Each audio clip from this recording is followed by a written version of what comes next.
मु वर्तमान मयूरभंजर मुख्य समस्या विषय कहवाई जाऊँगी। एठिकार मुख्य समस्या हूँ जे चाषी मानकर ये अधिकार वर्तमान धीरे धीरे कमी जाऊँगी। चाष उपरे असुविधा आसूची कारण चाषी मानकर वर्तमान बिहन उपरे जोटा अधिकार से बिहन तांकर लोप पाई जिबा द्वारा से माने अधिकार पाई पारु नाहंती एवं तांकर जमी जो से माने बहुत वर्ष है चाष करके आसुछंती से जमीर जो उर्वरता थिला से उर्वरता मध्य सरी जाइछि एवं सेटाको से माने केमती फेरे आनी परिबे सेटा पई से बहुत चेष्टा करूछंती माने जानि पारु नाहंती कोन करा जाय परिबो। वर्तमान सबुठु मुख्य समस्या हैला जे चाषी मान को पढ़ा जाउछि कृषि विषय रे पढ़ा जाउछि जोटा कि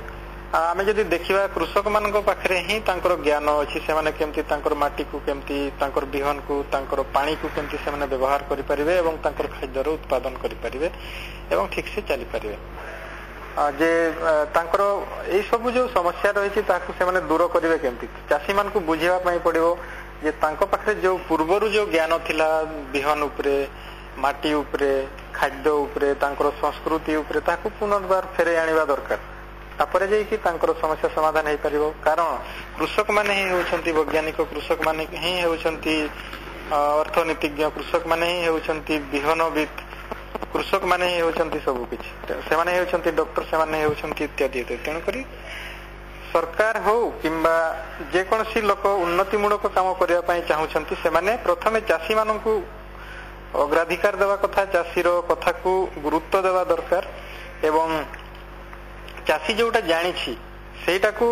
धरिकी केमती चाषी तार जीवन जीविका निर्वाह करि परिबो सेटा को एनजीओ भाई माने भी एवं सरकारी लोक माने भी ता उपरे काम कले जे कि हम मयूरभंज जिल्लार लोक मानकर